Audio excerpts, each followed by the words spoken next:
नमस्कार दोस्तों। मैं सुरेंद्र कुमार यादव जेके सुरेंद्र यादव पर आपका हार्दिक स्वागत करता हूं। आज की हमारी जो मेन प्रश्नोत्तरी होने वाली है वो होगी राजस्थान के रीति रिवाज और जो प्रथाएं हैं उनको लेकर। ये जो प्रश्नोत्तरी है आपके लिए आने वाली जो प्रतियोगी परीक्षाएं हैं, जैसे रीट है, फर्स्ट ग्रेड टीचर एग्जाम है, सेकेंड ग्रेड है, राजस्थान पुलिस है, लैब असिस्टेंट हो या आरएस की हो, वीडियो मेंस हो, पटवार हो या हाई कोर्ट एलडीसी या वन रक्षक वनपाल, या फिर और भी जो अदर एग्ज़ाम होती हैं जो राजस्थान सरकार द्वारा आयोजित होती हैं, तो इन सभी के लिए ये प्रश्नोत्तरी आपके लिए बहुत इंपॉर्टेंट होने वाली है। चलिएगा, इसमें जो क्वेश्चन है शुरू करते हैं विथ डिटेल। देखिएगा, पहला क्वेश्चन यहाँ पर डावरिया प्रथा। टोटल ये क्वेश्चन जो हैं वो हैं 127 क्वेश्चन है जिनकी हम डिटेल देखेंगे, लेकिन रैपिड फायर टाइप में। चलिएगा, डावरिया प्रथा क्या है। तो यहाँ पर 4 ऑप्शन नज़र आ रहे हैं कि पति द्वारा पत्नी को छोड़कर किसी अन्य पुरुष के साथ चले जाना, पति की मृत्यु पर कहीं अन्यतर होने पर वह वहीं पर उसका दाह संस्कार कर दिए जाने पर विधवा द्वारा चितारोहण, मृत्यु पर किया जाने वाला दाह संस्कार, या फिर राजा महाराजाओं और जागीरदारों द्वारा अपनी लड़की की शादी में दहेज के साथ जो कुंवारी कन्याएं देने की जो प्रथा है वो क्या कहलाती है? डावरिया प्रथा। ओके, ये जो बाकी के ऑप्शन हैं उनके बारे में भी हम बात करेंगे कि क्या क्या है। जैसे इस वाले को हम कह देते हैं कि नात्रा प्रथा है ना, नात्रा प्रथा है। ये वाली जो है इसको वैसे महासती कहते हैं। क्या कहते हैं? महासती। जो पति की मृत्यु कहीं अन्य ओर हो जाती है और उसकी जो पत्नी है वो दाह संस्कार करती है किसी निशानी के साथ में। चलिएगा आगे चलते हैं। किसी प्रथा के अनुसार या किस प्रथा के अनुसार पत्नी अपने पति को छोड़कर किसी अन्य पुरुष के साथ रह सकती है? तो यहाँ पर सीधा सा क्या होगा? नाता प्रथा। डावरिया तो हमने पिछले देख ही लिया कि जो राजा महाराजा या जो सामंत हुआ करते थे तो उनके बेटी की शादी में जो कुंवारी कन्याएं साथ में जाती थी उसे कहते थे डावरिया प्रथा। बिंदोली और सामेला का जो संबंध है विवाह से रिलेटेड है। सभी के बारे में एक एक के बारे में एक एक क्वेश्चन मैंने बनाया है। नेक्स्ट क्वेश्चन देखते हैं। राजपूत योद्धाओं द्वारा पराजय की स्थिति में शत्रु पर टूट पड़कर स्वयं भी शहीद हो जाना क्या कहलाता है? केसरिया करना, जौहर करना, अनुमरण करना या उक्त में से कोई नहीं? तो ध्यान दीजिएगा, यहाँ पर क्या कहलाएगा? केसरिया करना। राजपूत योद्धाओं की बात हो रही है, यदि महिलाएं करती हैं तो वो क्या कहलाता है? जौहर कहलाता है ना। आपको पीडीएफ भी टेलीग्राम चैनल पर अवेलेबल करवा दी गई है, जो बाकी के 3 सेशन हमारे हुए थे। इसकी भी जैसे आप लेक्चर देखोगे तो टेलीग्राम का लिंक मैंने डिस्क्रिप्शन में डाल दिया है, वहाँ से डायरेक्ट जाके टेलीग्राम को ज्वाइन कर सकते हो। आपको वहाँ पर ये जो पीडीएफ है उसकी सेम एज इट इज पढ़ाई हुई, चिन्ह लगाई हुई पीडीएफ आपको मिल जाएगी। अनुमरण के बारे में हम बात कर ही चुके हैं कि अनुमरण जो बाहर व्यक्ति यानी कि पति की मृत्यु होने पर पत्नी द्वारा उसकी निशानी के साथ में, इसको महासती भी कहते हैं। महासती किन्हें कहते हैं? चलिएगा, यहाँ पर वैसे सिंपल सा है क्वेश्चन कि अनुमरण करने वाली स्त्रियों को, यानी कि अपने पति की मृत्यु कहीं विदेश में हो गई हो, उसका जो शव है वो यहाँ नहीं आया हो, तो वह अपने पति की किसी भी निशानी के साथ में क्या कर लेती है? सती हो जाती है, जल जाती है। तो उसे क्या बोलते हैं? महासती। जैसे आपने नाम सुना हो कृष्णा जी का, जो वीर कल्लाजी राठौड़ की पत्नी थी वो भी महासती थी। भारत का वह कौन सा प्रथम शासक था जिसने सती प्रथा पर रोक हेतु आदेश जारी किए थे? ये मोहम्मद बिन तुगलक है, इब्राहिम लोदी है, फिरोज शाह तुगलक है या फिर सिकंदर लोदी है? तो यहाँ पर हमारा जो सही आंसर जाएगा वो कौन है? मोहम्मद बिन तुगलक, जिसको शॉर्ट में एमबीटी भी बोलते हैं। राजस्थान में सती प्रथा सबसे ज़्यादा कौन सी जाति में प्रचलित थी? तो ये हम जानते हैं कि सर ये राजपूत जाति में प्रचलित थी। राजस्थान में सर्वप्रथम किस राज्य में सती प्रथा को गैरकानूनी घोषित किया गया? तो गैरकानूनी जो घोषित करने वाली जो रियासत थी वो कौन थी? बूंदी। कब किया गया था? 1822 ईस्वी में। हालांकि राजा राम मोहन राय के प्रयासों से 1829 ईस्वी में ना, किसके प्रयासों से? राजा राम मोहन राय, राजा राम मोहन राय के प्रयासों से। यहां पर मैं आपको 2-3 चीजें बताऊंगा। राजा राम मोहन राय के प्रयासों से किसने लगाई थी? विलियम बेंटिंग ने ना। तो ये क्वेश्चन काफी बार पूछा गया है, William Bentinck. Okay, next question देखिएगा। यहां पर नेक्स्ट क्वेश्चन की हम बात करें यहाँ पर। अच्छा चलो मैं एक चीज़ बता देता हूँ, एक काफ़ी इंटरेस्टिंग पॉइंट है यहाँ पर कि विलियम बेंटिंग को क्या ज़रूरत पड़ी थी कि ये सती प्रथा पर रोक लगाए। अंग्रेज तो चाहते ही नहीं थे कि भारतीयों का विकास हो, तो क्या हुआ ऐसा? क्योंकि अंग्रेज लोग हैं, इंग्लैंड को छोड़कर भारत में आते थे, और भारत में आने पर उनकी पत्नियां जब राजपूत योद्धाओं के साथ में उनकी पत्नियों को सती होते हुए देखा करती थी तो उनकी पत्नियों को भी कहीं ना कहीं डर लगता था कि आज इनका नंबर है, कल हमारा भी आएगा। तो यही सोच सोच के ना अपने पतियों को परेशान करके इन पे रोक लगाई। हालांकि ये बात देखो कहावत है, ऐसा कुछ था नहीं। नेक्स्ट वे में चलते हैं। युद्ध में जीत की आशा समाप्त हो जाने पर शत्रु से अपने शील सतीत्व की रक्षा हेतु वीरांगनाएं दुर्ग में प्रज्वलित अग्निकुंड में कूदकर सामूहिक आत्मदाह कर लेती थी। अग्निकुंड हो या जलकुंड हो, मतलब किसी भी प्रकार से कर लेती थी, तो वो क्या कहलाता था? ये देखो कहलाता था जौहर करना। अब जब पत्नियों ने जौहर कर लिया, रानियों ने जौहर कर लिया, तो उनके पति और जो योद्धा थे वो क्या करेंगे? केसरिया। उसके बाद में तो एक चीज़ का ध्यान रखना कि पहले जौहर होता है, उसके बाद में केसरिया होता है, दोनों मिल जाते हैं तो साका होता है। ओके।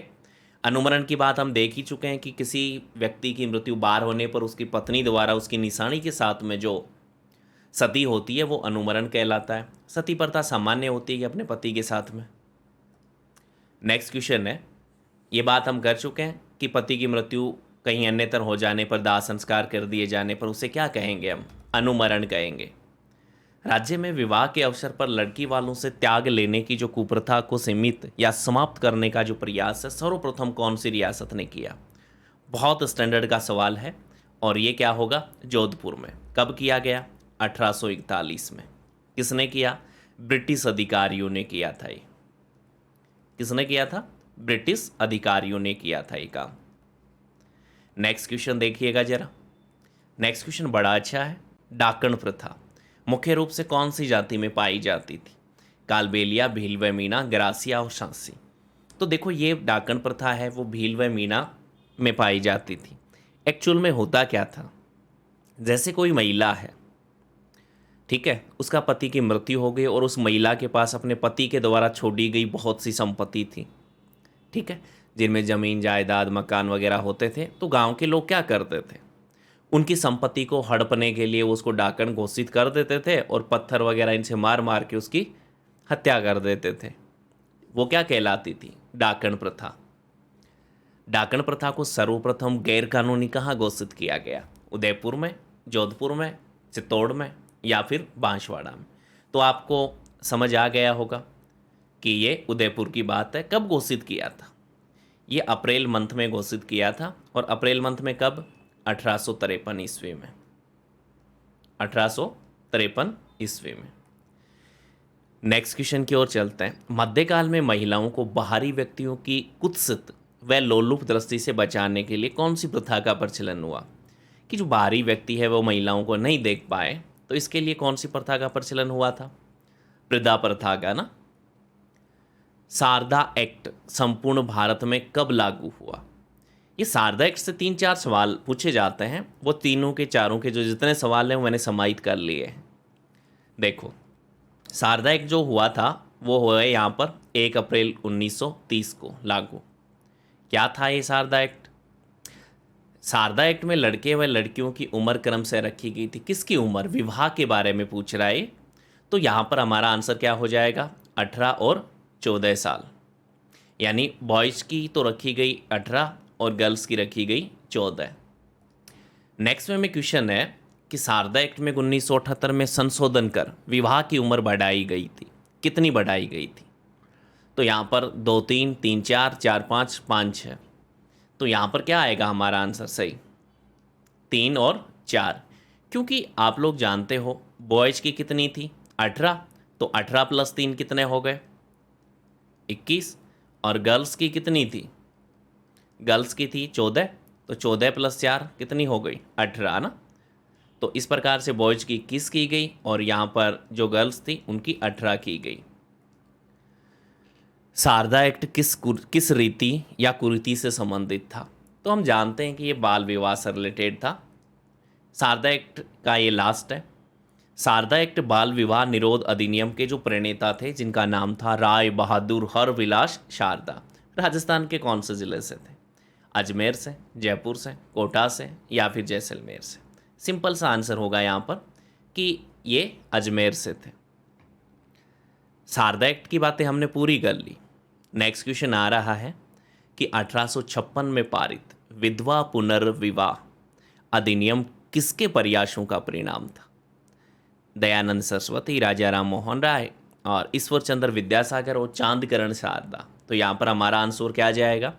ईश्वर चंद्र विद्यासागर। नेक्स्ट देखिएगा, दास प्रथा पर सर्वप्रथम रोक कौन से गवर्नर जनरल ने लगाई थी? तो ध्यान रखिएगा, दास प्रथा पर भी विलियम बेंटिंग ने लगाई थी। कब लगाई थी? 1832 में। और इसी विलियम बेंटिंग ने 1829 में कौन सा किया था? सती प्रथा वाला काम। तो ये दोनों के दोनों आप लोग ध्यान रखिएगा, बड़ा इंपॉर्टेंट क्वेश्चन है। नात्रा या आना प्रथा क्या कहलाती है? नात्रा या नाता प्रथा, ये बात हम देख चुके हैं। तो आदिवासियों में प्रचलित मृत्यु से संबंधित नहीं, आदिवासियों में विधवा विवाह या विधवा स्त्री के पुनर्विवाह से संबंधित। हाँ, ये बात ठीक है। नेक्स्ट है, राजस्थान में बंधुआ मजदूरों को मुक्ति दिलाने हेतु सागड़ी निवारण अधिनियम कब पारित किया गया? ये 1959 में था, 60 में, 61 में या 62 में? ये सागड़ी प्रथा जो थी उसमें मजदूरों को बंधुआ बना लिया जाता था, एक प्रकार से बोले तो ना, बंधुआ मजदूर। तो उनसे मुक्ति दिलाने के लिए देखो क्या किया गया, ये अधिनियम बनाया गया है 1961 में, जब इसको पारित किया गया। बनाया नहीं, पारित किया गया 1961 में। वैसे सागड़ी प्रथा के निवारण के लिए आर्टिकल आप जानते हो 23 और 24 है ना, 23 और 24 शोषण के विरुद्ध अधिकार, उनमें भी, संविधान में भी इसके बारे में बात की गई है। वैसे समाधि प्रथा पर सर्वप्रथम रोक कौन सी रियासत ने लगाई थी? बूंदी, कोटा, जोधपुर या फिर जयपुर? तो ध्यान दीजिएगा, यहाँ पर लगाई थी जयपुर में। जयपुर में कब लगाई गई? तो ये लगाई गई है 1844 में। किसने लगाई? तो यहाँ पर जयपुर के जो पॉलिटिकल एजेंट थे, है ना, उनके प्रयासों से ये लगी है। चलिए नेक्स्ट क्वेश्चन की ओर मूव करते हैं, हम देखते हैं। नेक्स्ट क्वेश्चन यहाँ पर कह रहा है कि राजस्थान में सर्वप्रथम 1833 में किस जिले ने कन्या वध को अवैध ठहराया? जयपुर, बीकानेर, कोटा और उदयपुर? ध्यान दीजिएगा, 4 ऑप्शन है। यहाँ पर जाएगा कोटा। देखो, कोटा में जो हाड़ौती का पॉलिटिकल एजेंट था उसने ये कार्य किया है। किसने? हाड़ौती के पॉलिटिकल एजेंट ने। ठीक है, पॉलिटिकल एजेंट।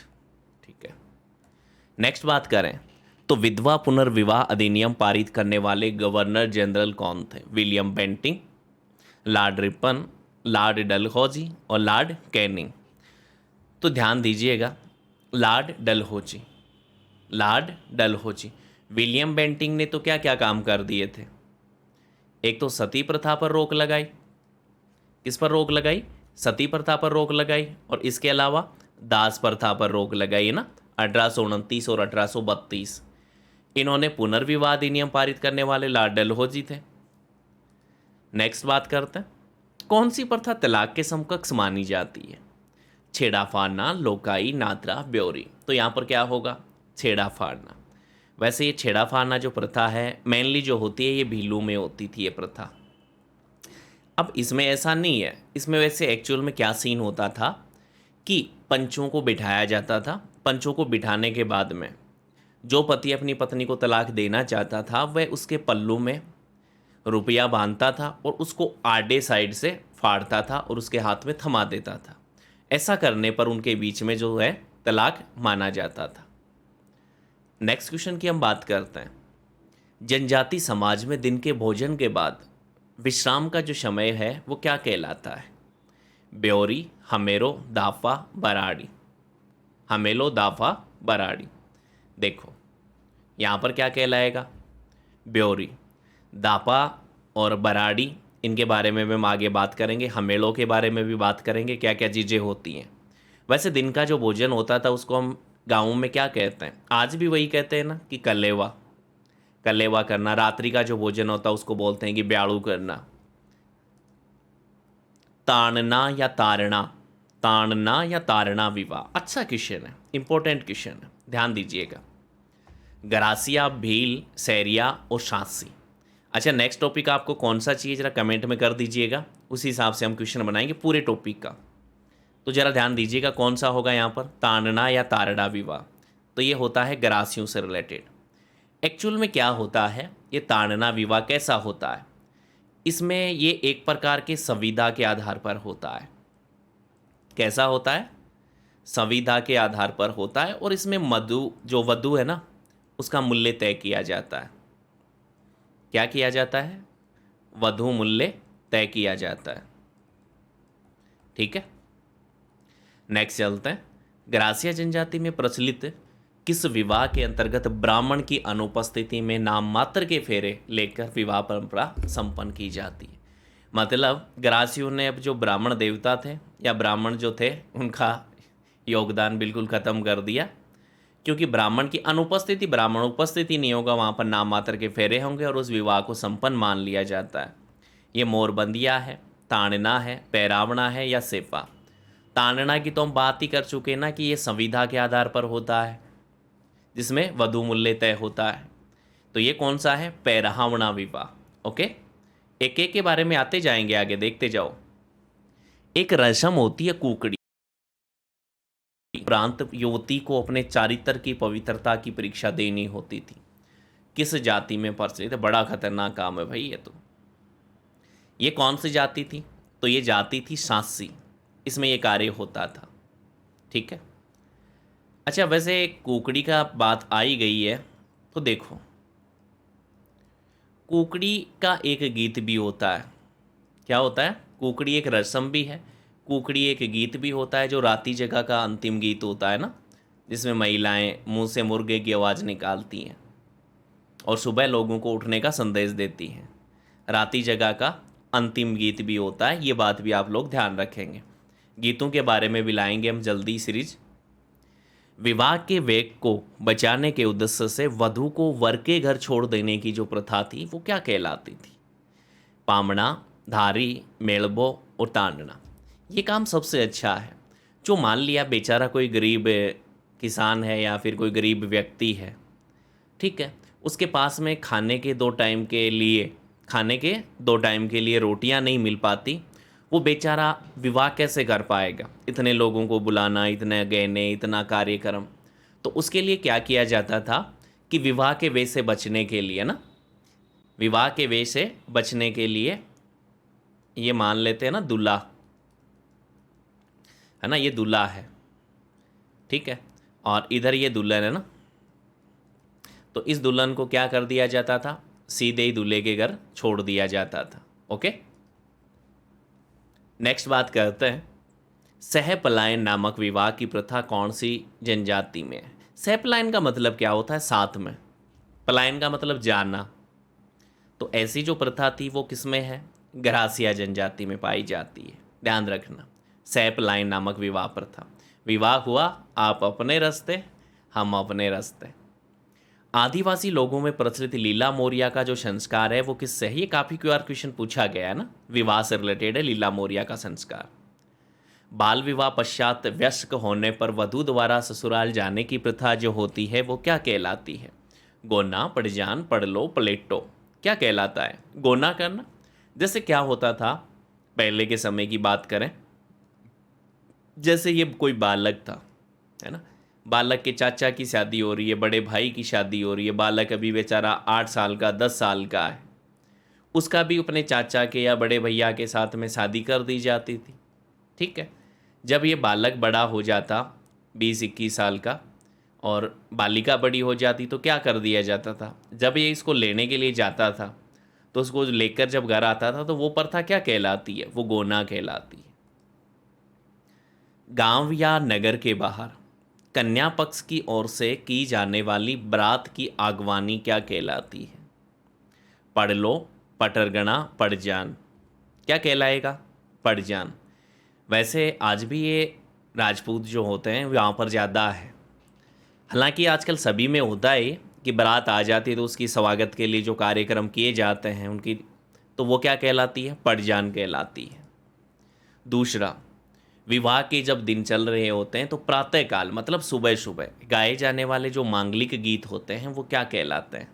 ओजन, बिहाना, जावली, छिक्की। तो क्या कहलाते हैं? ध्यान रखिएगा, बिहाना कहलाते हैं। नेतबान, डोरो, जेवड़ो, छात इत्यादि रस्में किससे रिलेटेड है? नेतबान, डोरो, जेवड़ो, छात, तो ये विवाह के एक प्रकार की रस्में हैं। नेतबान, डोरो, जेवड़ो, छात, एक एक रस्मों के बारे में भी हम क्वेश्चन देखेंगे। आगे चलते हैं। विवाह के समय वधू के लिए वर पक्ष द्वारा जो आभूषण ले जाए जाते हैं उन्हें क्या कहते हैं? तो उन्हें क्या कहते हैं? बरी पड़ला। वधू के लिए, वधू पक्ष की ओर से वर पक्ष, वधु के लिए वर पक्ष, ठीक है। यानी कि जो दूल्हा होता है तो उनके घर वाले वधू के लिए लेके नहीं जाते क्या भाई? उनके लिए जो पहनने के जो वस्त्र हैं, है ना, गहने वगैरह हैं, वो लेके जाते हैं। आजकल थोड़ा सा ट्रेंड चेंज हो गया है ना, वधू जो होती है वो अपनी पसंद का बनवाती है, दूल्हा अपनी पसंद का बनवाता है ना। वर के लिए यानी दूल्हे के लिए वधू पक्ष की ओर से और वधू के लिए वर पक्ष की ओर से ना, वो अपने तय हो जाते हैं, रुपए वुपए दे देते हैं, ये काम चलता है। लेकिन पहले जो होता था वो केवल वधू के लिए होता था, वर के लिए ऐसा नहीं होता था।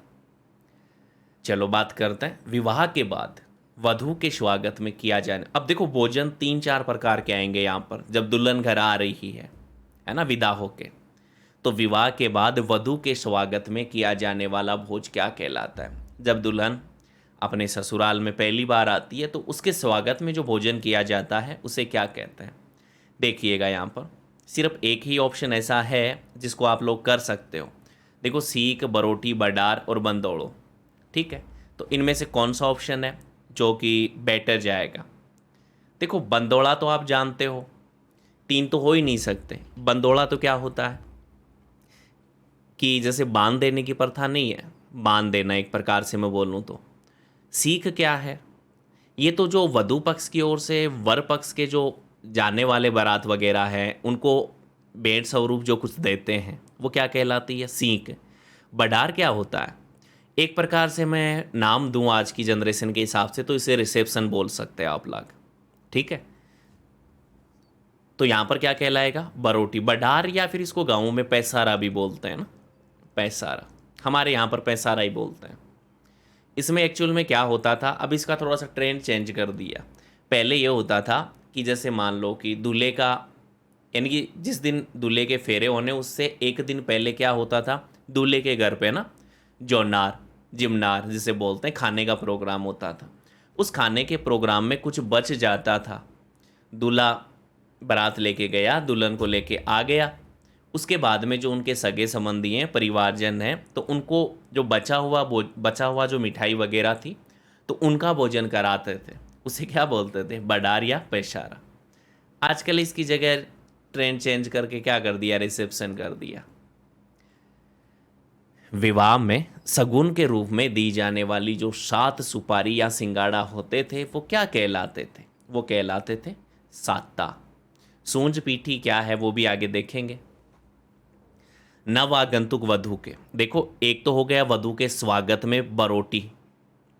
अब क्या कह रहा है कि नव आगंतुक वधू के प्रथम परिचय संबंधी एक रस्म जिसमें घर की सब स्त्रियां नव वधू के साथ में भोजन करती हैं, क्या कहलाएगा? हथ लेवो, हल्द हाथ, हथ बोलणु और हिरावणी। तो इसे क्या कहते हैं हम? हथ बोलणु। पहला हो गया ना वधू के स्वागत में, एक वधू के परिचय में। चलिए, बहुत बढ़िया बात। तीसरा देखो, कलेवा। ससुराल में जब नववधु होती है उसको कलेवा करवाते हैं ना, मतलब दिन का भोजन। उसे क्या बोलते हैं? सुहाग थाल, हिरावणी, सामेड़ो, शाता।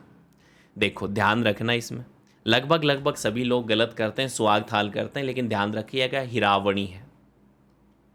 दूसरा, विवाह के एक दिन पूर्व वर या वधू को मांगलिक गीत गाते हुए गांव के एक मूले में घुमाने की जो रस्म होती है वो क्या कहलाती है? क्या कहलाती है? बंदाड़ी, बिंदोड़ी, बंदोड़ो, विंदोड़ी। देखो यहाँ पर सिंपल सा वर्ड आएगा बिंदोड़ी, ठीक है, बिंदोड़ी। अब ये विंदोड़ी क्या होती है, इनके बारे में भी एक एक वर्ड देखेंगे हम। अच्छा, विवाह के चौथे फेरे के यानी चतुर्थ फेरे के बाद वर द्वारा वधु के दाहिने कंधे पर हाथ रखकर वेदी की तरफ ईशान कोण में एक एक कदम आगे बढ़ाने की जो क्रिया है वो क्या कहलाती? पगथाड़, पीठी, सप्तपदी और पड़जान। देखो, सप्तपदी, पड़जान तो पगथाड़ क्या होता है?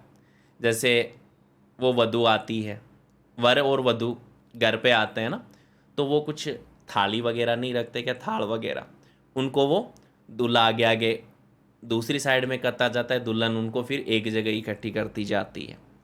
पीठी क्या होती है?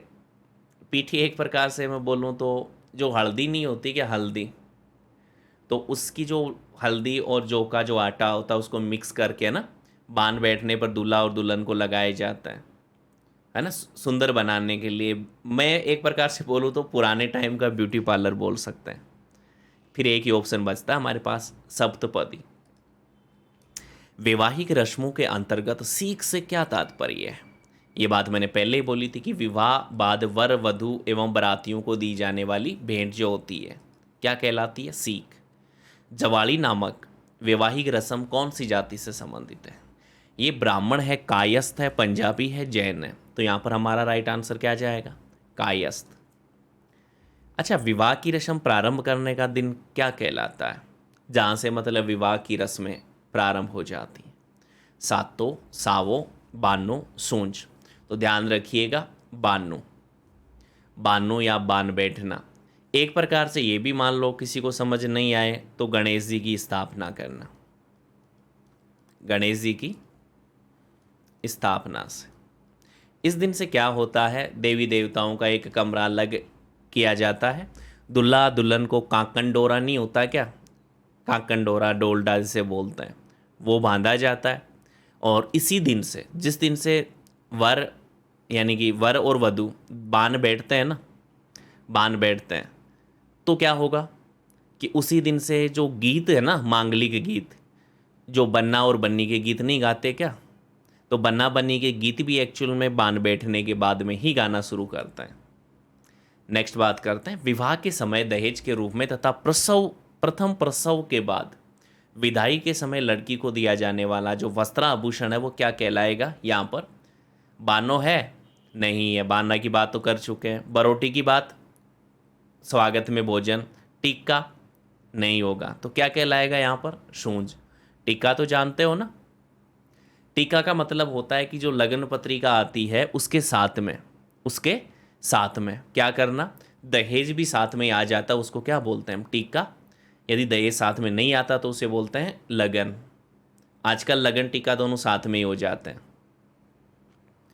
बाल विवाह प्रतिषेध अधिनियम 2006 कब से लागू किया गया? 10 जनवरी 2007 से, 1 नवंबर 2007 से, 10 अक्टूबर 2007 से या 12 नवंबर 2007 से। बड़ा स्टैंडर्ड का क्वेश्चन है। चलिएगा, बाल विवाह प्रतिषेध अधिनियम 2006 कब से लागू? देखो, अधिनियम बना है 2006 में, लेकिन इसको लागू कब किया गया है? 1 नवंबर 2007 को। लेकिन ये पूरे भारत में लागू नहीं हुआ। तो ये एक तो जे.एंड.के को प्लस पांडिचेरी को, यानी जिसका नाम बदल दिया गया है पुदुचेरी को छोड़कर, पुदुचेरी को छोड़कर ये काम किया गया है। आदिवासियों द्वारा किया जाने वाला मृत्यु भोज क्या कहलाएगा? नतारो, लोकाई, कांदियो, पित्थल, फू। तो यहाँ पर क्या होगी? लोकाई और कांदिया। ग्रासिया जनजाति में नवजात शिशु की नाल काटने की जो प्रथा होती है क्या कहलाती है? प्रथा बड़ी इंपॉर्टेंट है, अनाला भोरबू प्रथा। एक्चुअल में आज भी चलती है ना ये प्रथा। जैसे मान लो आपके कोई बड़े भाई हो ना, आपके बड़े भाई हो, उनके लड़का हुआ है, तो उसकी जो ये नाल काट कर है ना अपने, आजकल तो मकान पक्के बन गए, पहले जो आज भी जैसे मान लो जिनके कच्चे घर है ना, जिनके फर्श कच्चा है, तो जहाँ पर प्रसूता महिला को रखा जाता है उसके गेट के सामने है ना एक गड्ढा खोदकर उसमें नाल को दबाया जाता है, और उस प्रसूता के देवर बोल दो या फिर जिस लड़के के है ना हुआ है लड़का, तो उसका छोटा भाई बोल दो, उसको फिर कुछ भेंट स्वरूप दिया भी जाता है। जब किसी गांव में या गांव के निवासियों से व्यथित हो कोई पिछड़ी जाति गांव छोड़ने का निर्णय लेती है, तब उस जाति के द्वारा गाय के सिर पर पत्थर की मूर्ति उस गांव में स्थापित की जाती है। इस प्रथा को क्या कहते हैं? इस प्रथा को कहते हैं गादोत्रा। बारात विदा करते समय वधु पक्ष द्वारा प्रत्येक बाराती तथा वर वधु को यथाशक्ति धन उपहार आदि दिए जाते हैं। इसे क्या कहते हैं? मुकलावा, रंगभरी, बिंदोड़ी, सामेला। देखो, मुकलावा या गोना तो एक वर्ड हो गया, इसलिए नहीं होगा। बिंदोड़ी हम बात कर ही चुके हैं, है ना, जो मोहल्ले में घुमाया जाता है, तो इसलिए ये भी नहीं होगा, ये विवाह से पहले की है। और सामेला जानते हो, जब एक प्रकार से मैं बोलूँ तो जो बारात जब डेरे में पहुंच जाती है, वधु पक्ष की महिलाएं गीत गाते हुए जाती हैं। चलो इसके बारे में बाद में बात करूंगा, आगे क्वेश्चन आएगा, है ना। तो वधु पक्ष की महिलाएं बारात को या डेरे को देखने के लिए जाती हैं, वो सामेला है, ठीक है। सामेला बोल दो, मधुपरक बोलते हैं, ठुमावा भी बोलते हैं। और इस समय जड़ा के गीत भी गाती हैं, जिनको सामेला के गीत भी कहते हैं। विवाह के अवसर पर वर पक्ष के यहाँ दिया जाने वाला भोजन क्या कहलाता है? तो यहाँ पर कहलाएगा जोनार, मतलब जिमनार। बडार विवाह के अवसर पर नहीं होता है, मैंने बताया था ना, विवाह संपन्न हो चुका होता है, उसके बाद में होता है। जो रिश्तेदार और जो परिवारजन है उनके साथ में जो बचा खुचा मिठाई वगैरह होते हैं उनके लिए। नेक्स्ट बात करते हैं, तो वधु पक्ष द्वारा बारात की अगवानी करना क्या कहलाती है?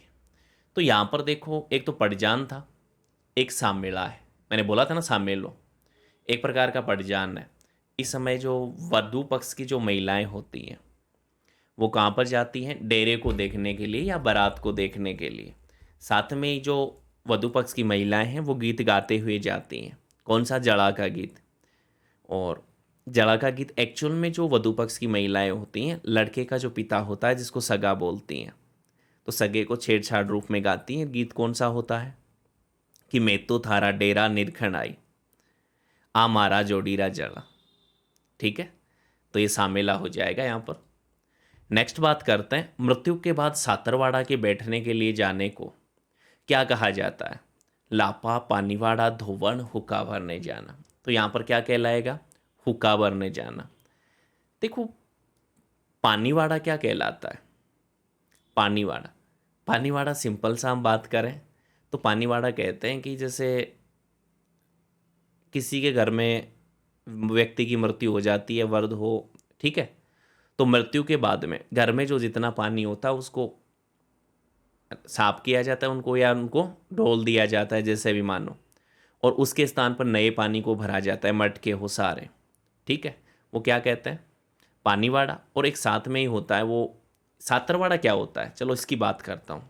सातरवाड़ा बैठने के लिए मतलब दाह संस्कार हो गया, दाह संस्कार के बाद में ना पानीवाड़ा वड़ा करके नहाते ना संयुक्त रूप से, उसे भी पानीवाड़ा ही बोलते हैं। तो ये काम होने के बाद में एक जगह इकट्ठे होकर जो दुखी परिवार है जिनके घर में मृत्यु हुई है उसको सांत्वना देने के लिए जो बैठक होती है उसे क्या बोलते हैं? सातरवाड़ा, ठीक है। और सातरवाड़ा पे बैठने के बाद में हुक्का भरने की प्रथा है, आजकल बीड़ी वगैरह सारी चीज़ें रखते हैं। जड़वा या कुआं पूजन किस सांस्कृतिक परंपरा से संबंधित है? तो ये पुत्र जन्म पे होता है ना, जड़वा या मृत्यु के तीसरे दिन मृतक की हड्डियों को इकट्ठा किया जाता है। इस क्रिया को क्या कहते हैं? इस क्रिया को फूल चुनना कहते हैं। देखो, हम जानते हैं कि हिंदुओं में ये जो हड्डियां हैं उनको या दांत हैं इनको इकट्ठा करने के लिए सब बोलना शुभ नहीं मानते। वो उनको क्या बोलते हैं? मृतक की हड्डियों को वो बोलते हैं फूल चुनने के लिए गए।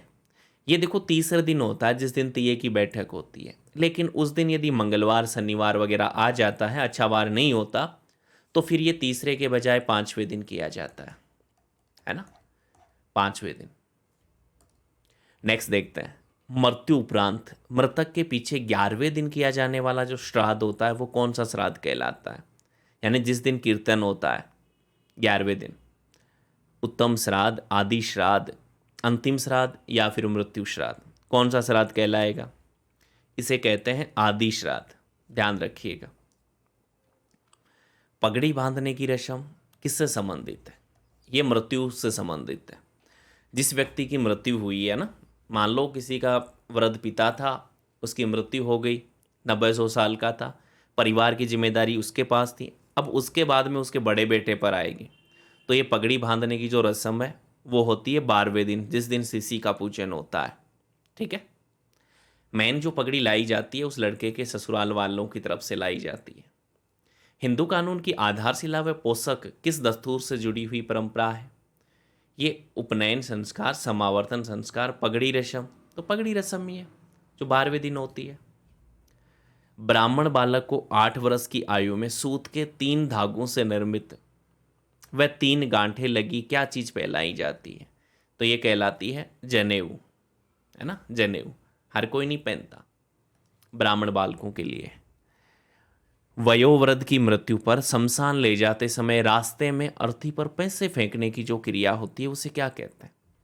अर्थी पर गुलाल वगैरह, पैसे वगैरह, कपास वगैरह फेंकते हुए जाते हैं ना, क्या कहलाता है वो कहलाता है बिखेर, है ना, बिखेर। ठीक है। बदर क्या होता है? बदर का मतलब यहाँ पर ये होता है कि शोक स्वरूप उसके परिवारजन होते हैं, वो दाढ़ी मूछ वगैरह बाल वगैरह जो कटवाते हैं ना उसे भदर बोलते हैं। फूल चुनना मैंने बता ही दिया था कि मृतक की हड्डियों को इकट्ठा करना। ठीक है। उछाल का यहाँ पर कोई लेना देना है नहीं, वो बिखेर आ गया है। नेक्स्ट बात करते हैं, डांगड़ी रात कब जगाई जाती है? डांगड़ी रात वधु आगमन, पुत्र, युवा पुत्र की मृत्यु, नहीं, मृतक के पुत्र द्वारा अस्थियां विसर्जित कर वापस लौटने पर। गंगा जी लेके जाता है ना अस्थियों को विसर्जित करने के लिए, और कोई अपने स्थान पर जहाँ भी लेके जाते हैं, तो अस्थियां विसर्जित कर दी, उसके बाद में वो डायरेक्ट घर पे नहीं आते, एक रात्रि को वो कहाँ रुकते हैं? किसी मंदिर वगैरह इनमें रुकते हैं। तो उनके लिए जो रात्रि होती है वो क्या कहलाती है? वो डांगड़ी रात है। राजस्थान में प्रचलित जीवित मोशर प्रथा को कौन से नाम से जाना जाता है? तो यहाँ पर ध्यान रखिएगा, उसे बोलते हैं जोसर। क्या बोलते हैं? जीवित मोशर मतलब जोसर। क्या होता है? जैसे कोई कोई व्यक्ति है, ये कोई व्यक्ति है, उसको लगता है कि मेरी संतान है, मेरा मोसर नहीं करेगी, है ना, मेरे मरने के बाद में खाने वाने का प्रोग्राम नहीं करेंगे, पैसे वैसे हैं इसके पास में, तो क्या करेगा? ये जीते जी अपना मोसर कर जाता है, उसे क्या बोलते हैं? जोसर। आगे चलते हैं। राजस्थान में प्रचलित मृत्यु भोज का अन्य नाम क्या है? मृत्यु भोज को मोसर बोलते हैं। जोसर मतलब जीवित मोसर। किसानों द्वारा पारंपरिक सहयोग से कृषि करने की जो प्रथा है वो क्या कहलाती है? ओजू वज्जू, ओडावणी, अंगवारो या फिर पुरनाई, क्या कहलाती है? यहाँ पर किसानों के द्वारा पारस्परिक मतलब एक किसान दूसरे किसान का सहयोग करेगा खेती करने के लिए, तो क्या कहलाएगा यहाँ पर? ये कहलाएगा अंगवारो। ठीक है। नमाज पढ़ते समय या नमाज पढ़ाई से पूर्व शुद्धि के लिए हाथ पांव धोने की जो प्रथा होती है वो क्या कहलाती है?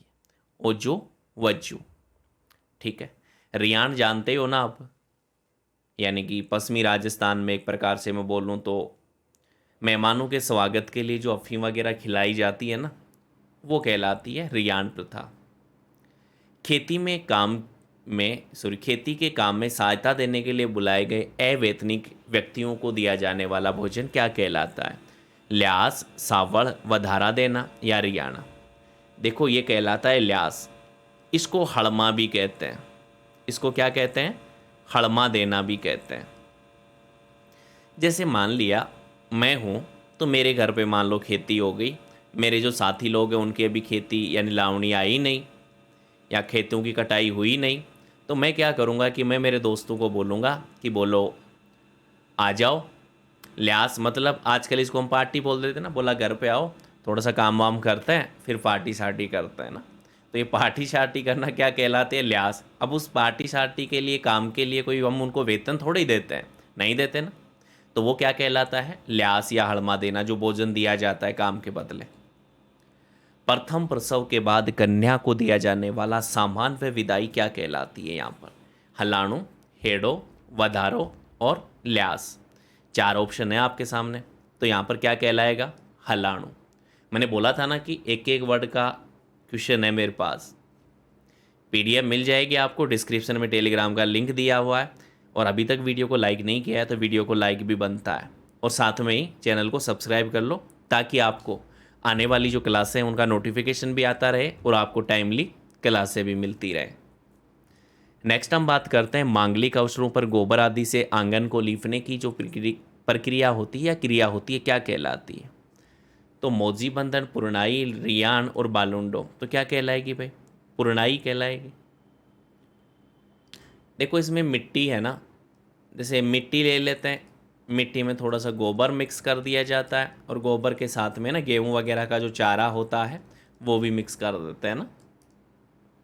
विवाह के एक दिन पूर्व आने वाली बारात व इस बारात को दिया जाने वाला भोजन क्या कहलाता है? वो कहलाता है कंवारी जान। मतलब फेरे नहीं हुए हैं, फेरों से एक दिन पहले बारात को जो भोजन, पहले देखो बारातें 3-3 दिन तक रुका करती थी, आजकल 2 घंटे नहीं रुकती। ठीक है, तो कंवारी जान का भोजन। खींचड़ी लाग वगैरह जानते होंगे, आगे क्वेश्चन भी आएगा। 16 संस्कारों में से पहला कौन सा है? नामकरण, विवाह, गर्भाधान, करणवेद, तो कौन सा संस्कार कहलाएगा? गर्भाधान संस्कार। वैसे गर्भाधान संस्कार मतलब गर्भ धारण से पूर्व उचित धार्मिक क्रियाएं क्या कहलाएंगे? गर्भाधान संस्कार। अरे जन्म से पहले ही 3 संस्कार हो चुके होते हैं, जन्म से पहले ही 3 संस्कार हो चुके होते हैं। गर्भाधान हो गया, गर्भाधान के बाद में कौन सा संस्कार आता है? पुंसवन संस्कार, यानी गर्भ में स्थित शिशु को पुत्र का रूप देने के लिए ना जो संस्कार किया जाता है, पुंसवन संस्कार। पुंसवन के बाद में आता है सीमंतोनयन। कौन सा आता है? सीमंतोनयन संस्कार। इसमें क्या होता है कि जो गर्भवती महिला है उसको जादू टोने वगैरह या अमंगलकारी कार्यों से बचाने के लिए जो संस्कार किया जाता है, सीमंतोनयन। इसके बाद में क्या आएगा? इसके बाद में जन्म वाला संस्कार आएगा। जन्म, जब बालक का जन्म होता है उसको क्या बोलते हैं? जातकर्म संस्कार। जातकर्म के बाद में नामकरण, फिर ये चलते रहेंगे, बात करेंगे आगे। दुल्हा दुल्हन गीत गाती स्त्रियों के झुंड के बीच गोलाकार घूमते हुए हरी नीम की टहनी से एक दूसरे को मारते हैं। ये वैवाहिक रस्म क्या कहलाती है? आपने अपने परिवार में सभी ने देखा होगा ना, तो ये क्या कहलाते हैं? इसको सोटा सोटी खेलना ना। इसमें दूल्हा दुल्हन तो होते ही है ना, दुल्हन, दुल्हन के देवर वगैरह वो भी इनके साथ में खेलते हैं ये। विवाह में भावरी या यज्ञ की परिक्रमा क्या कहलाती है? डोरो, पड़ेटो, पड़जान, जेवड़ो। विवाह में भावरी या यज्ञ के चारों ओर घूमते नहीं है, हाँ, तो वो परिक्रमा क्या कहलाती है? सिंपल सा क्वेश्चन है, नहीं बताओगे? अरे पलेटो। तोरण पर सास द्वारा दूल्हे को आंचल से बांधने की जो रस्म होती है वो क्या कहलाती है? तो ये क्या कहलाती है? ये कहलाती है जेवड़ो। क्या कहलाता है? जेवड़ो। जैसे बारात आ गई, तोरण द्वार नहीं होता क्या? तोरण द्वार, उस पर दूल्हे को यहाँ पर खड़ा किया जाता है ना, खड़ा किया जाता है। और दुल्हन की जो सास है ना, वो यहाँ पर, वो एक प्रकार से आर्मी वाले फिजिकल नहीं करते क्या, उस प्रकार से उसकी नाप जोक होती है ना, इतना लंबा है, इतना चौड़ा है ना, सारी नाप जोक के बाद फिर उनको आगे ट्रेनिंग पे भेजा जाता है, फेरों पे ना। कुमकुम पत्रिका न्योता हेतु सर्वप्रथम किसको भेजा जाता है? कुमकुम पत्रिका गणेश जी को, त्रिनेत्र गणेश जी को। आजकल त्रिनेत्र गणेश जी के तो मान लो जो नहीं जा पाते हैं वो क्या करते हैं, अपने आसपास में जो भी गणेश जी का मंदिर होता है उसके लिए। और वैसे डीजे जब बजता है ना बारात का, तो सबसे पहले गणेश जी का तो गीत चलता है, उसके बाद में बाकी के गाने शुरू होते हैं ना। सामान्यतः 16 वर्ष की आयु में वह कौन सा संस्कार किया जाता है जिसमें ब्रह्मचारी को अपने बाल कटवाने पड़ते हैं? जड़ुला, 16वां संस्कार, जातकर्म संस्कार, गोदान। आयु कौन सी है? 16 वर्ष की। ठीक है, तो यहाँ पर क्या होगा? जातकर्म संस्कार। जड़ुला, अरे जड़ुला तो 1.5 से 3 वर्ष के बाद में होता है ना, 1.5 से 3 वर्ष का ना बालक होता है। 16वां संस्कार तो अपना अंतिम संस्कार होता है, मृत्यु संस्कार। जातकर्म होता है ना, जातकर्म जन्म के साथ, जैसे बालक का जन्म हुआ तो उसका कौन सा संस्कार होता है? जातकर्म।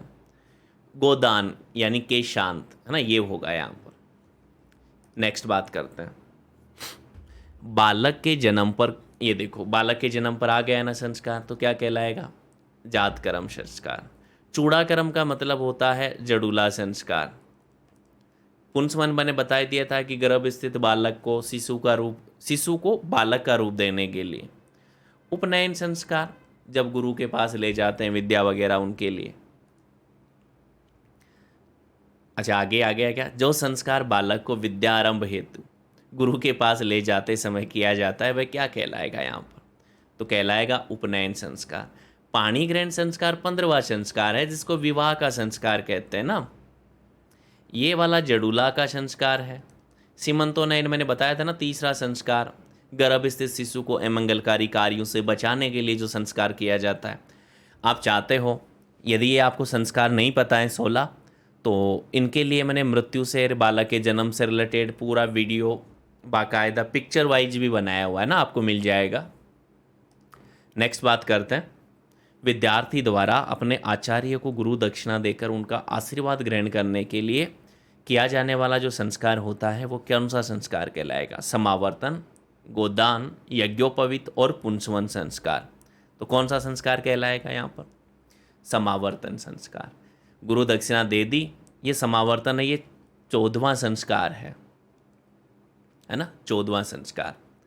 इसके बाद में बालक घर आएगा, गृहस्थाश्रम में प्रवेश करेगा, विवाह होगा, 15वां, और लास्ट में अंतिम संस्कार है। रियासत काल में देखो पहले के कर आए हैं ना, पहले लोगों पर कितने कर लगते थे, थोड़ा सा देखो कि ऐसा कोई कार्य नहीं था बेचारे पे कर नहीं लगते। जैसे मकान पे पट्टी डालना जानते हो, मतलब छत, जो पत्थर नहीं डालते क्या मकान पे पट्टी, हाँ तो वो डालते थे तो भी उनसे कर लेते थे। और इसको क्या बोलते थे, नापा कोड़ी। क्या बोलते हैं, नापा कोड़ी। देखो सूटाबंदी, नहर बांस, हड़मा, हड़मा तो हम बात कर ही चुके हैं है ना, तो ये सारे के सारे एक एक के बारे में बात करेंगे।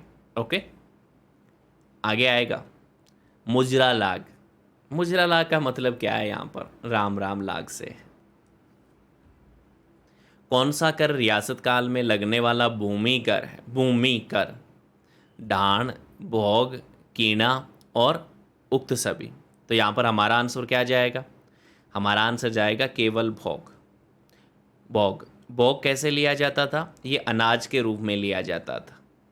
किस रूप में, अनाज के रूप में लिया जाता था भोग, सारे नहीं है। सामंतों को प्राप्त उस विशेषाधिकार का क्या नाम था जिसमें किसी सामंत के दरबार में आने व जाते समय महाराणा उनको खड़ा होकर सम्मान देता था। ये कुरब था, ताजिम था, मिसल था या नाजर था। तो यहाँ पर क्या कहलाएगा, ये कहलाएगा ताजिम। देखो मिसल क्या है, कुरब क्या है, नाजर क्या है, उनके लिए भी मैंने क्वेश्चन बनाए हैं ताकि आपका टाइम खराब नहीं हो, चीज़ें याद भी रहें। सामंतों से ली जाने वाली जो सैनिक सेवा होती थी वो क्या कहलाती थी, सामंतों से ली जाने वाली सैनिक सेवा, चाकरी, तलवार बंदाई, जब्ती, सैनिक सेवा। अरे तलवार बंदाई तो क्या होता है, एक प्रकार का उत्तराधिकार कर है ना। राज दरबार में पंक्तिबद्ध तरीके से बैठने की रीति को क्या कहा जाता है, पंक्तिबद्ध बैठना, मिशल, कुरब, पासिब और नाजर। तो क्या कहलाता है, मिशल। ठीक है, इसे पहले हम बात कर ही चुके हैं। चलिएगा, देखो कौन सा किया था हमने, देखो ध्यान से, ये वाला ताजिम और मिसल हमने देख ही ली, कुरब का भी आगे आ जाएगा। राजस्थान के विवाह पर प्रजा से लिया जाने वाला जो कर होता था वो क्या कहलाता था, राजकुमारी के विवाह, मतलब बाई बराड़। सिंगोटी क्या है, देखो ये आ जाएंगे सारे, ये मतवाली लाग है ना, असंगत को चुनना है। मतवाली लाग किसानों से लिया जाने वाला कर है। मतलाबो जागीरदारों से लिया जाने वाला कर है। लटारो हल जोतने वालों से लिया जाने वाली बेगार या कर है। लाचो खर्च की पूर्ति के लिए लिया जाने वाला कर। यहाँ पर ये चीज़ गलत है ना, ये चीज़ गलत है। लटारो का मतलब होता है उपज का हिस्सा, उपज का हिस्सा लेने वाला भूस्वामी। उपज का हिस्सा लेने वाला कोई भूस्वामी हो सकता है या फिर सामंत भी हो सकता है। ठीक है, चलिए आगे चलते हैं। कृषि भूमि पर लिया जाने वाला जो लगान होता है वो क्या कहलाता है, बीघोड़ी, बिगोड़ी, सिंगोटी, मुकातो। तो यहाँ पर क्या कहलाएगा, बिगोड़ी है ना, बिगोड़ी। आप ये देख लेना कि यहाँ पर गए है, ये कैसे गढ़ी वाला है ना, तो बीघा को हम ऐसे ही तो लिखते हैं गढ़ी वाला कि 2 बीघा ज़मीन है, 3 बीघा ज़मीन है। वो नहीं हो तो फिर वो भी चलेगा। सरकार द्वारा किसानों से ली जाने वाली जो अनाज वसूली है वो क्या कहलाती है? हड़मा, लूनी, लेवी और महलवा, मड़वा। अनाज के रूप में या अनाज वसूली को क्या कहते हैं भाई? क्वेश्चन बड़ा स्टैंडर्ड का है, लगा दो देखें, जो भी आपको आए लगा दो देखें। हड़मा, लूनी, लेवी और मलवा। कमेंट बॉक्स में करना है आपको आंसर, देखता हूँ कितने कर पाते हो। कोई बात नहीं, मैं देखूंगा, चेक करूंगा कमेंट बॉक्स सभी का। देश के उन प्रमुख इलाकों से वसूल किया जाने वाला कर जो मुसलमानों के आधिपत्य से मराठों के अधिकार में आए हो, क्या कहलाता है? हड़मा, छूटाबंदी, सरदेशमुखी। अरे मराठे अपना हक मानते थे ना सरदेशमुखी को। सूटाबंदी नापाकोड़ी की तो बात कर ही चुके हैं, हड़मा की बात कर ही चुके हैं, ये तो होगा ही नहीं, 3 तो ऑप्शन में ही नहीं है। ठीक है, यदि आप इनके बारे में जानना चाहते हो तो देखो, हड़मा ये हलमा है ना। तो एक प्रकार से एक हड़मा होता है, एक हलमा होता है। ये वाला हलमा है जो हल जोतने वालों से लिया जाने वाला कर, क्या कहलाएगा? हल जोतने वालों से लिया जाने वाला कर। सुट्टाबंदी के बारे में मैंने क्या बताया था? सुट्टाबंदी का मतलब होता है, नहीं बताया था इसके बारे में, ऊंट रखने पर लिया जाने वाला कर। जो किसान ऊंट रखता था तो उससे जो कर लिया जाता था। नापाकोड़ी क्या होता है? नापाकोड़ी का मतलब होता है मकानों पर पट्टी डालने पर लिया जाने वाला कर। इसकी बात कर चुके हैं, तो एक ही ऑप्शन है सरदेशमुखी। राजस्थान में पावना शब्द से क्या तात्पर्य है? जागीरदार, विद्यार्थी, गुरु और मेहमान। आप लगाइए जरा, क्या लिया जाता है? पावना शब्द का क्या अर्थ है यहाँ पर? तो सिंपल सा है,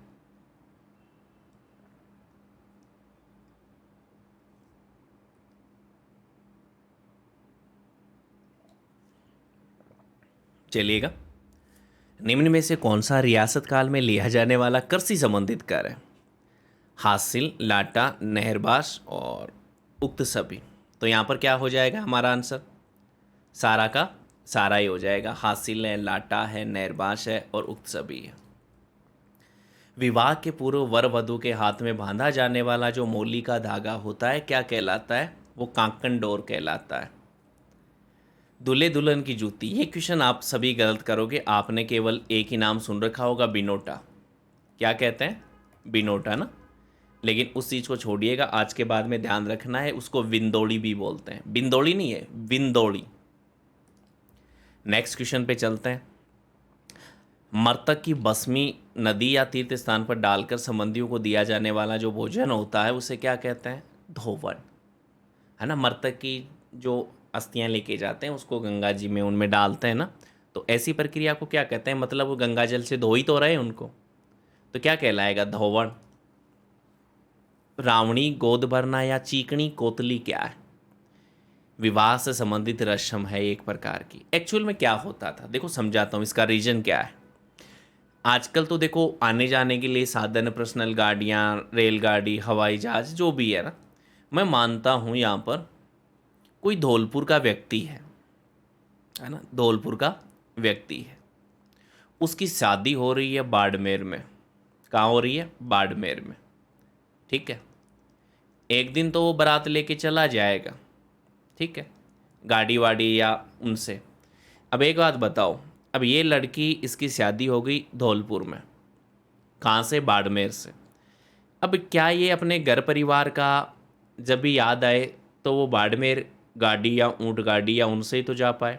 अब इतना टाइम किसानों के पास और इनके पास कहाँ होता था? नहीं होता था ना। तो क्या करते थे, इस लड़की का ना, इस लड़की के लिए क्या करते थे, ये रावणी गोद या चीकनी कोतली बरवाते हैं। इसमें क्या करते थे कि इसके ससुराल पक्ष से किसी व्यक्ति को इसका क्या कर दिया जाता? धर्म का पिता वगैरह घोषित कर दिया जाता था, है ना। धर्म का पिता वगैरह बना दिया जाता था। ठीक है, तो इसको जब भी अपने पीहर पक्ष की याद आती तो वो अपने यहाँ पर जा आती थी, इसलिए बनाए जाते थे, पहले एक कार्यक्रम चलते थे। मृतक की अर्थी की शमशान के समीपस्थ चौराहे पर दिशा बदलने की जो प्रक्रिया होती है वो क्या कहलाता है? आदेटा। भैया इसमें क्या होता है एक्चुअल में, जैसे मान लो कोई व्यक्ति है, हाँ, उसको शमशान घाट में ले जाया जा रहा है ना। अब क्या किया जाता है, अर्थी बदलने की दिशा देखो अलग अलग जगह अलग अलग होता है। हमारे यहाँ पर क्या होता है, जैसे आगे वाले जो दो कांदिए हैं, है ना, ऐसे ही लेके जाया जाता है हमेशा, है ना। पैर आगे की ओर होते हैं, सिर पीछे की ओर होता है ना। तो आगे के जो कांदिए होते हैं, जो कंधा देते हैं वाले, ये आगे वाले इधर आ जाते हैं, पीछे वाले इधर आ जाते हैं। इसको क्या बोल देते हैं? अर्थी बदलने वाली प्रक्रिया या दिशा बदलने वाली। कई जगह क्या होते हैं, अर्थी को संपूर्ण को ये ना आगे पीछे कर लेते हैं ना। तो अलग अलग जगह का अलग अलग है। जागीरदारों के बेटों को जेब खर्ची है। तो भाई जागीरदार के बेटे के लिए मेले में जाए, स्कूल में जाए तो जेब खर्चा भी मिलता था पहले, और इसे क्या कह लेते थे? कुंवर जी का गलेवा। जागीरदार के ना, जागीरदार के किसी रिश्तेदार की मृत्यु हो जाए ना तो भी कर्जा लगता, मतलब कर देना पड़ता था जनता को। पतड़ा करज, कारज करज, कमठा लाग, खरड़ा लाग। तो क्या था? कारज करज था। पतड़ा लाग क्या होता थी यहाँ पर? पतड़े का मतलब होता था जागीरदार के विवाह के अवसर पर ना, जागीरदार के घर में कोई विवाह हो, जागीरदार के घर में विवाह हो उसके लिए। अब पहले के करों की बात करें, कोई किसान नया ऊंट ले तो कर, नया हल बनाए तो कर, खेत में पहली बार हल जोते तो भी कर, ठीक है, फसल पर कर। इसके बाद में जागीरदार के घर में कोई पुत्र उत्पन्न हो, महिला हो, या मान लो किसी की मृत्यु हो जाए, यहाँ तक कि जागीरदार के घर में जो नौकर होते हैं उनका भी खर्चा लिया जाता था ना। इतने प्रकार के कर थे। अनाज के रूप में ना, अनाज के रूप में मैंने बात बताई दी थी ना कि भोग अनाज के रूप में लिया जाता है। बिगोड़ी, डांड और हलोटा ये एक प्रकार के रियासती कर थे। कौन से कर थे? एक प्रकार के रियासती कर थे। वैसे जैसलमेर राज्य में महारावल की व्यक्तिगत आय को जमा करने वाला जो विभाग होता था क्या कहलाता था? नाजर, गासियो, कशुम्बो और कोठार और अमलदार। तो यहाँ पर क्या कहलाएगा भाई? ये कोठार कहलाएगा, ठीक है। क्या कहलाएगा? कोठार। घासियों कसूंबा का मतलब क्या होता है? मतलब जो अफीम का घोल होता है ना, उसमें पानी का घोल मिलाना, या पानी के घोल में जो अफीम मिलाई जाती है ना, उसे क्या बोलते हैं? घासियों कशुम्बो। अमलदार मतलब अफीम का सेवन करने वाले जो लोग होते हैं वो क्या कहलाएंगे? अमलदार। ग्रामीण क्षेत्रों में सब्जी व अन्य सामान खरीदने के बदले में दिया जाने वाला जो अनाज होता था क्या कहलाएगा? देखो, भोग की तो बात कर ही चुके हैं, डांड बिगोड़ी की बात कर ही चुके हैं हम। क्या कहलाएगा? कीड़ा। अरे भोग तो अनाज के रूप में जो कर दिया जाता है वो कहलाता है। डांड और बिगोड़ी क्या थे? ये एक प्रकार के रियासती कर थे ना। यही तो बात की है हमने। ये एक प्रकार के क्या है? रियासती कर है। ये अनाज के रूप में क्या दिया जाना? अनाज के रूप में कर देना, ठीक है। चंवरी की लाग, ये जानते हैं आपकी लड़की के विवाह के समय परिवार वालों को देनी पड़ती थी। जैसलमेर राज्य के शायर नामक कर के संदर्भ में कौन सा कथन सत्य है? वाणिज्य कर है, आयात पर लगता था। ये राज्य के मार्ग से दूसरे राज्यों को जाने वाले माल पर लगता था, और उक्त सभी के सभी सत्य हैं। क्या लगता है आपको? सारे ही हैं। वैसे ये एक प्रकार से हम बोले ना तो एक प्रकार का इसे चुंगी कर भी कहते हैं ना। चुंगी कर, चुंगी कर से मुझे याद आया, चुंगी तीर्थ मेला जो लगता है वो कहाँ पर लगता है? जैसलमेर में। चुंगी तीर्थ मेला भी तो लगता है। राज्य की सेना द्वारा किसी गांव के पास पड़ाव पर उसके भोजन के लिए गांव वालों से जो वसूल की जाने वाली लाग है क्या कहलाती है? खींचड़ी लाग। मैंने बताया था ना, खींचड़ी का आगे आएगा क्वेश्चन।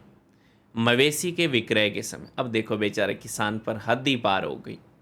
कोई मवेशी मतलब कोई पशु को बेचे ना तो भी उस बेचारे को कर देना पड़ता था। उस कर का नाम क्या था? सिंगोटी कर।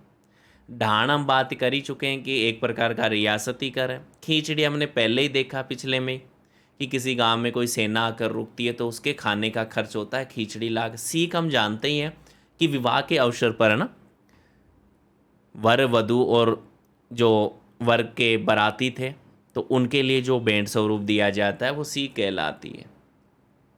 भारत संघ में रियासतों के विलीनीकरण के पश्चात रियासतों के शासकों को दिया जाने वाला जो वार्षिक भत्ता होता था, क्या कहते थे उसे? बॉग, रेक, कीणा, प्रीविपर्स। तो क्या कहलाएगा? प्रीविपर्स। कीणा हमने अभी देखा, भोग हमने देखा, रेक अभी 2 क्वेश्चन बाद में आ जाएगा आपके लिए। लगान वसूल करने की वह प्रणाली क्या कहलाती थी जिसमें खड़ी हुई फसल का अनुमान लगाकर लगान को निश्चित कर दिया जाता था? ये क्या कहलाएगा भाई? कूदता। कूदना आज भी बोलते हैं ना। जैसे मान लो किसी के घर में ये गेहूं की डेयरी लगी हुई है ना, यहाँ से मैं गया, मैं बोलता हूँ कि इस डेयरी में तो 72 क्विंटल गेहूँ होगा, ठीक है। फिर इधर से कोई दूसरा व्यक्ति आया, बोला नहीं इसमें तो 80 होगा। तीसरा आया, वो बोला नहीं इसमें तो 80 72 कुछ भी नहीं है, ये 65 से ऊपर नहीं होगा, ठीक है।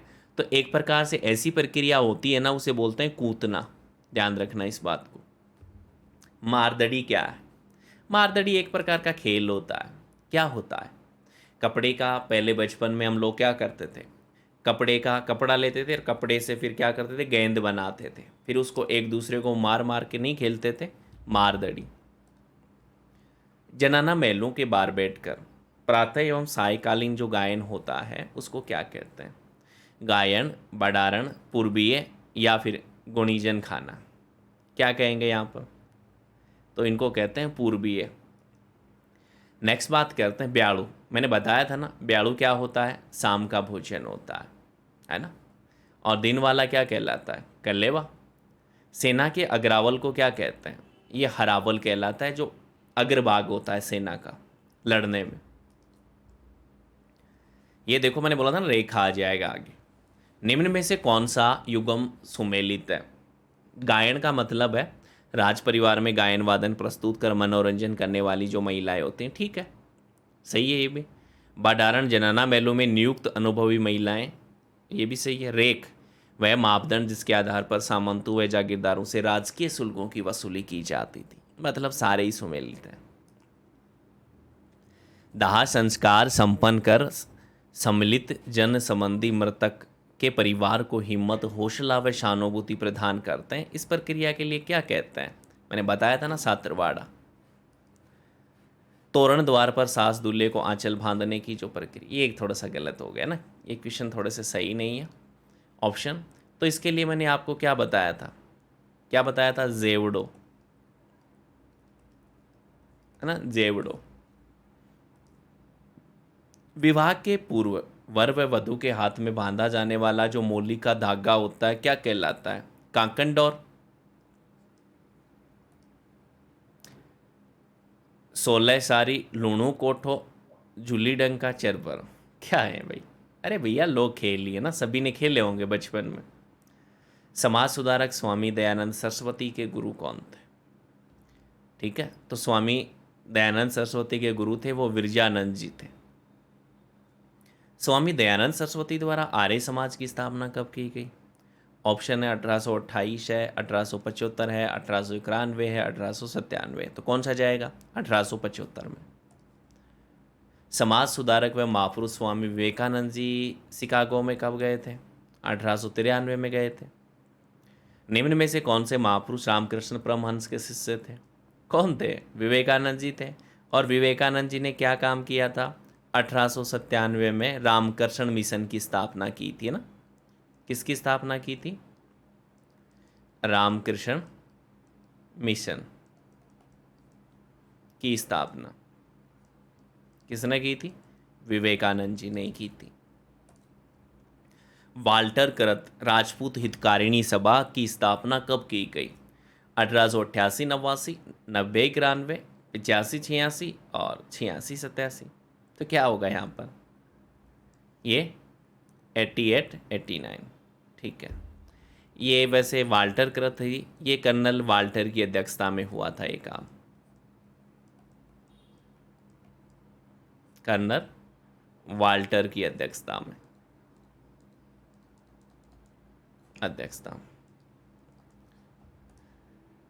राजस्थान के किस समाज में विवाह के उपरांत भी स्त्री की जाति मायके के अनुसार ही रहती है, था तो उसमें कोई परिवर्तन नहीं आता?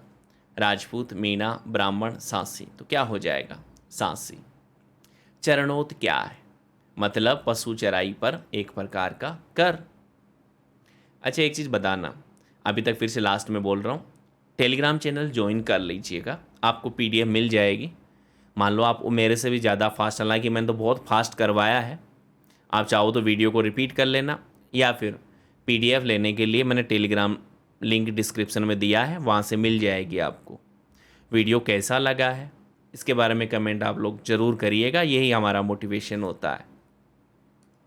नेक्स्ट बात करते हैं, वे राजपूत जिन्होंने राज्य की सेवार्थ अपना बलिदान किया क्या कहलाए? भौमिये, सासण, कोठार या अमलदार? क्या कहलाए वो? भौमिये कहलाए। आज के लिए हमारा अंतिम क्वेश्चन था। उम्मीद करता हूँ वीडियो सभी को बहुत पसंद आया होगा, और ऐसे वीडियोज़ के लिए चैनल को लाइक करना ना भूलें, साथ में वीडियो को लाइक करना ना भूलें, चैनल को सब्सक्राइब ज़रूर करें ना। हाँ, बेल आइकन को तो दबाना ही है ताकि नोटिफिकेशन आपको टाइमली मिलता रहे। आज के लिए इतना ही करते हैं।